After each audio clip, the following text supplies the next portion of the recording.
What's going on, folk? NimbleThor here, and welcome back, guys, to this daily quest of finding the very best mobile games every single day. And today, I've got a game for those of you who like the idea of the Fallout Shelter game, but never really bought into the whole universe, because today we are taking a first impressions look at what I could best explain as Fallout Shelter, but set in a medieval fantasy universe.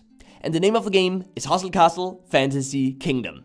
Now, for those of you unfamiliar with the basic concept, you fight enemies, just as we're doing right now, then you get gold and other resources, and these battles happen automatically. Use this gold to upgrade your castle, and you upgrade the castle to get more resources, and you need the more resources to keep fighting, and that's basically it. You keep doing that over and over again, and that is the core gameplay loop. And then, of course, you want to build out your castle as much as possible. We have a bunch of different types of production houses or rooms that we can build. We have training rooms, we have support rooms, and then, of course, we've got the treasures over here. And we actually got a few treasure chests, so let's open some of those now. And you guys can see that we can both get a card, which means sort of an item that we can use. For example, this one increases the per hour food production if we equip it on a character who's currently in the kitchen. Now let's open the next one. We also got some gold there. We can definitely use that gold. Looks like we got a new weapon here. That's kind of cool. So we can definitely use that one in battle. I think it's better than what we've currently got equipped. This one certainly is. Wow, would you look at this, guys? This is a huge chest. Got a lot of awesome weapons here. Whoa, that one's really, really strong. 400.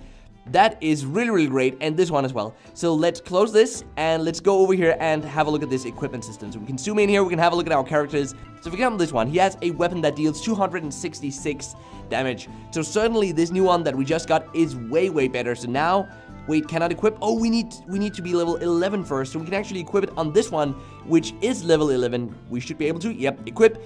Awesome. Oh, so there's a crossbow. That is so cool. So now that crossbow has been equipped, we can drag this character down in here because he's only level 6 and we want to level him up. So we move him down here to the training room. And that's how you just play the game. Like, you move these characters back and forth. You get more characters by breeding. Is that a nice way of saying it? You basically put a man and a woman into this room over here. Go figure, guys. Look at this one. She is tired of love for 15 more hours, so we don't can't really use her. We need to find another woman, but we don't have anyone who's not tired of love right now because we've already produced so many babies. Let's call it that, producing babies. There's a baby down here. We have to wait for her, Mila, to kind of grow up, and when she grows up, we can use her, deploy her in one of the rooms up here, and of course all the other rooms that I showed you guys that we can build later on. Now the UI is pretty well thought out. I feel like we always have whatever we need to actually go through the menus, stuff like that. That's really, really important to me.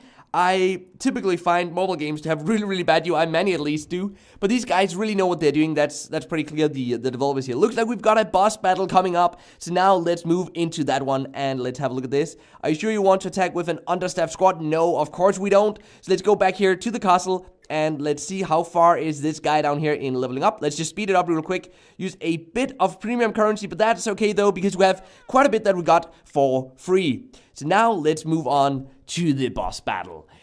And talking about the monetization, there are a couple of things that kind of frustrate me about this game, because first of all, there's sort of an energy system in that you need this food to actually complete these battles, which kind of sucks a bit, because we both need the food, but we also need the gold, and we can't get more gold unless we fight more battles, and we can't fight more battles unless we have more food. And overall, that just really, really sucks. I don't like that. And we also have to come back to the game every so often to collect these resources. You know, by tapping. Wait, let's close this. By tapping up here, for example, to up here to collect the food. And we have to get back and do that every so often, unless, of course, we spend just a little bit of money and buy a Goblin Assistant. But we need to buy it every week to keep having it. The Goblin Assistant will automatically collect this for you. It'll also automatically level up our heroes, which does turn the game into sort of more of an idle game, really, because the only thing we have to do at that point is to kind of upgrade our castle.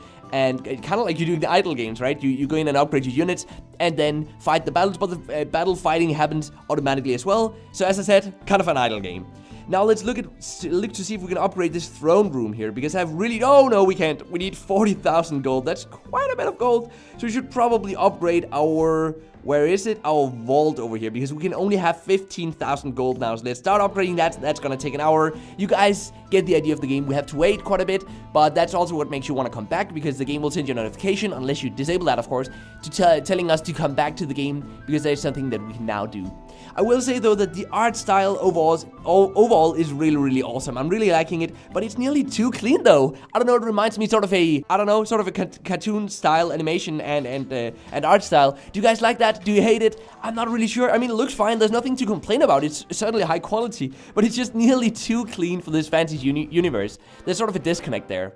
But yeah, normally guys, we have to wait for these rooms to upgrade. We can of course spend in-app purchases. We can spend premium currency bought through in-app purchases to speed that up. And the in-app purchases do go all the way up to $100.